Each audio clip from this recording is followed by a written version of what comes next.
This is going to be a very crudely cut, very fast video because I just want to get my thoughts out there and kind of start discussion. Switch 2 leaks happening right now. What's today? December 18th, and so much has already leaked now. There's a lot of things being confirmed about how powerful the Switch is going to be. There have been so many leaks by manufacturers for accessories. A random Chinese company, one of the biggest ones is D-Brand, but D-Brand is kind of known for, kind of messing with their audiences. But I think the most interesting one is Satisfy, because from my knowledge, I don't think that they do mess with people. The fact that all these different manufacturers are all starting to come out with a lot of the same mock-ups or models of what the Switch 2 would look like, that is what I am taking and processing of like, okay, this is probably what it will look like. I'm like 90% sure that's what it's gonna look like. You have two things that I find very interesting on this supposed Switch 2. The first one is the Connect button. It's right below the home button on the right Joy-Con, and then you have a USB-C port at the top of the Switch, and it's not swapped positions. You still have the USB-C port at the bottom. Nintendo can be very intentional with how they design all of their devices. So my question is, why are you having two USB-C ports? I'm gonna theorize on what these things can be. The first thing I want to talk about is the Connect button. So one of the first original ideas that someone had when they saw this was a button that's related to some sort of, Nintendo social media system, kind of like what Miiverse was. So maybe you click on the button, it takes you straight to their service.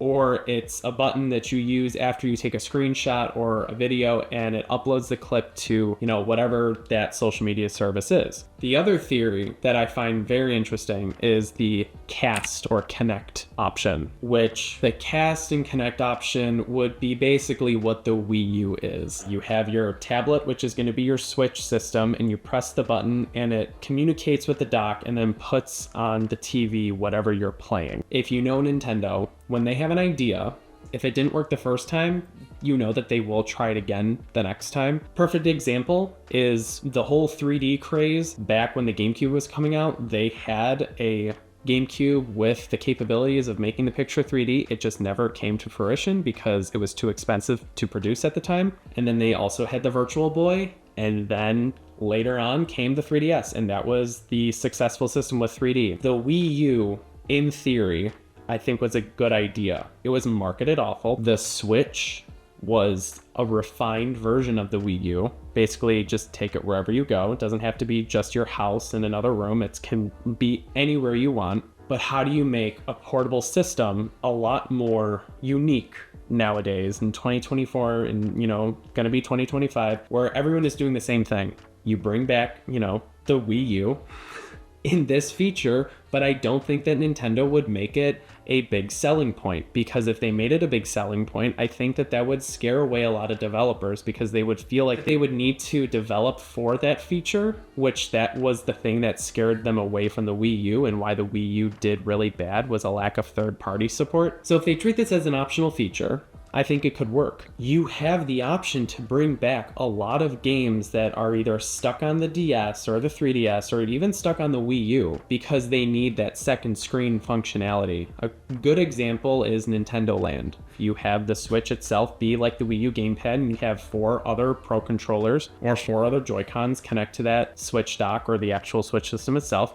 You're set. You can play Nintendo Land. And again, if they add DS or 3DS to Nintendo Switch Online, you have your bottom screen, which is your Switch. You have your top screen, which is your television. As long as they treat it as an optional feature, it's not a must. You're not going to scare away other developers, but it'll be a very nice thing to have.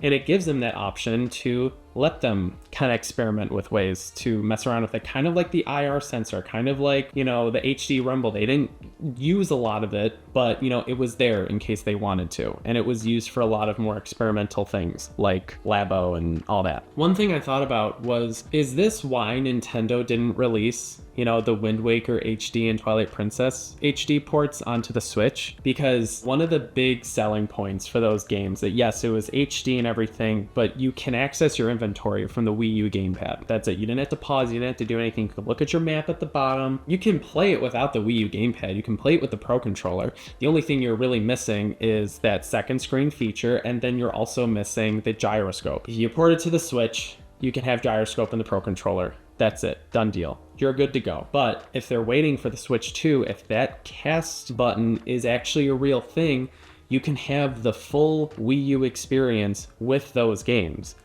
And it can be optional. You don't have to play it that way, but you could play it that way if you wanted to.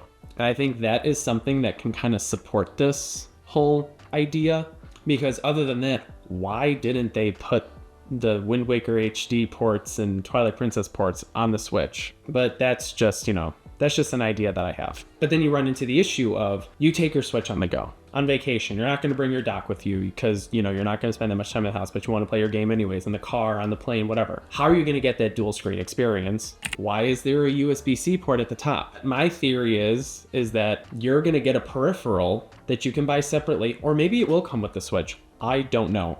It's not necessary, but you can plug it in at the top and it's a second screen. It looks like a DS. There was a patent that Nintendo filed not too long ago, probably about a year or two ago. I can't remember, but I'm gonna put it up on the screen.